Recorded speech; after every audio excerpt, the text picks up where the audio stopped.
by Councilors Driscoll, Councilor Bay, Councilor Allen, Councilor Hogan. That's it. So the first two items have to do with temporarily suspending collection fees. So Jen, is that you going to present that? Yeah, I am, Councilor Green. Thank you. Jen Tiff, Deputy Commissioner, Neighborhood and Business Development.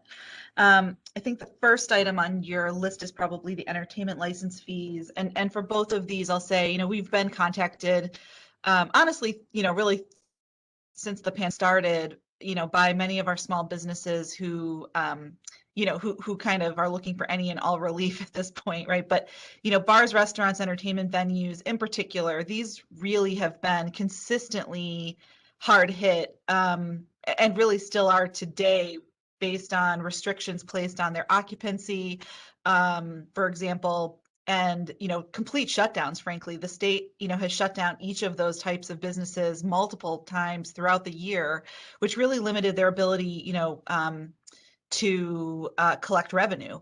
So we continue to get requests, and frankly, I think there was a point where the city was certainly in bad stead ourselves from a revenue perspective, but that has changed a little bit, of course, with the ARP funding. So we wanted to bring this before the council for your consideration. This first proposal would waive the fees for 2021 associated with entertainment licenses. Entertainment licenses are normally renewed every year. So these are things that these performance venues have to pay for every year.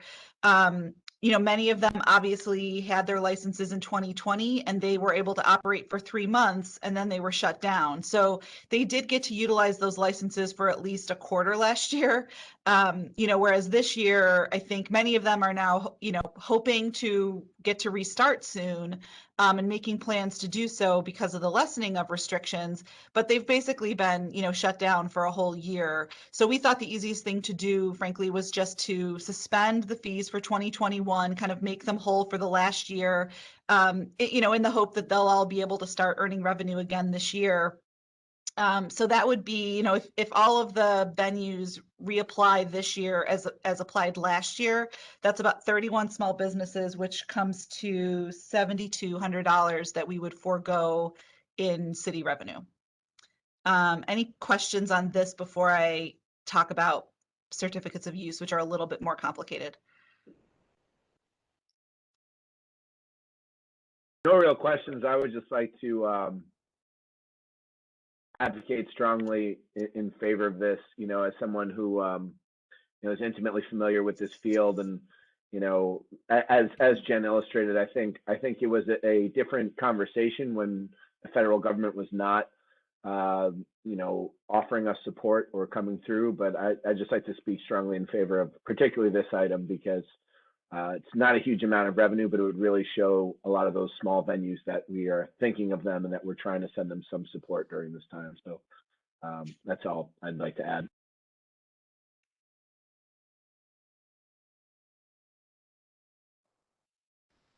Okay, thanks, Jen. We go to the next one.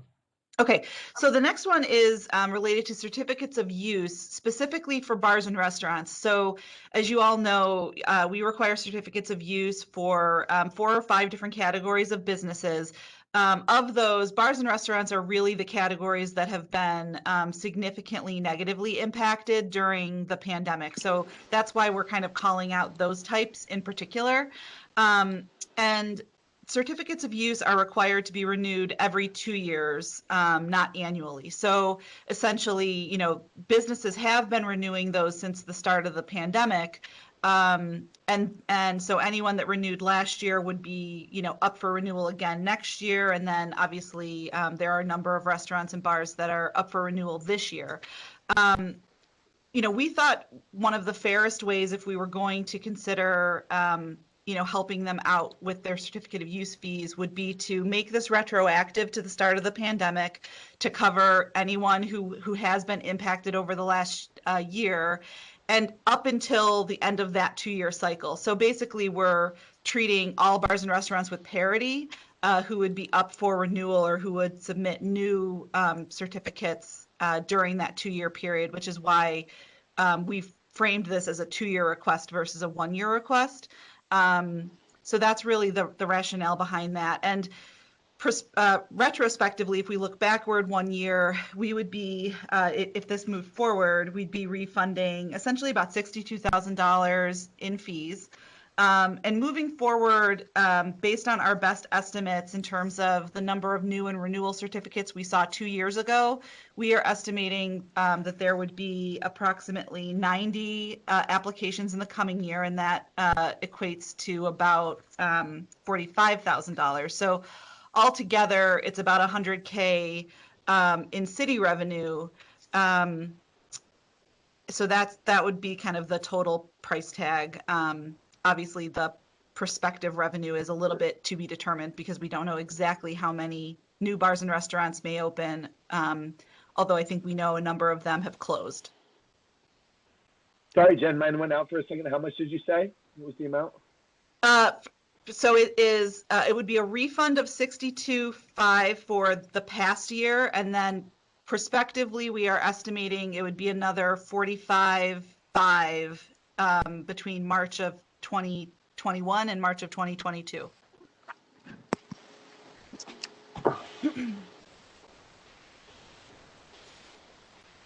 Any other questions on this item? Along those lines, Counselor and Jen, what about, don't we charge fees for sidewalk permits? Can we suspend them, or have we suspended them? So yeah, it's a great question, Counselor. So I love when people say that. I love that.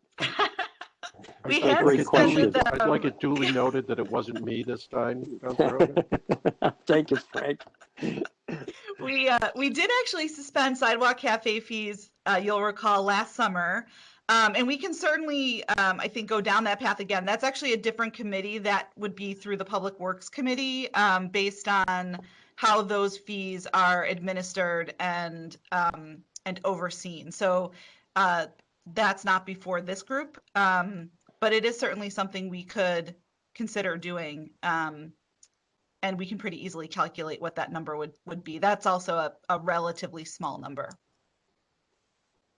Okay, can we look into that? And I don't know how my colleagues would feel about that too. I imagine the DPW committee would be okay with it. I am surprised that only 31 restaurants have entertainment licenses in the city of Syracuse, which is interesting.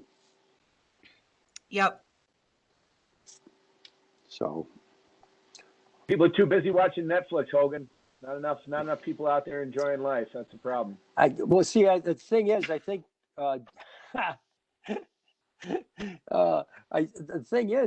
I think in order to, I believe you need an entertainment license to play any kind of music at all. So I'm a little surprised that there's only 31, I mean, even, tape music or anything. Do they still have tapes, Sergio?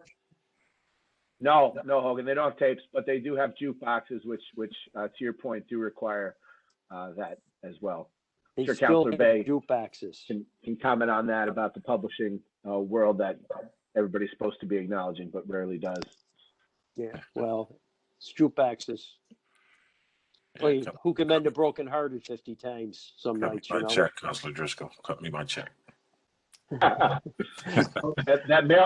mailbox money slows up in the digital age, I'll tell you.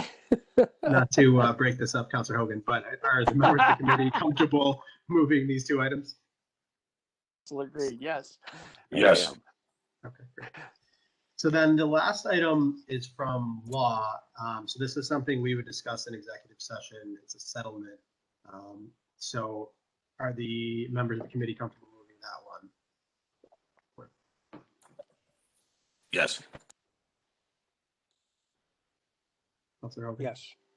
Okay, great. And then, so I don't think just Brian's on, right? But Brian, can you make sure that we get that scheduled with law, the executive session, so we can discuss it, before our voting meeting? I'm on, Counselor. You wanted to set up after the study session on Wednesday? Yeah, I think that'd be perfect. Okay. Okay, and then there's no other items, right, Frank, for finance? No. Okay. No, sir. All right, great. Well, we'll call it there. So thank you all very much for your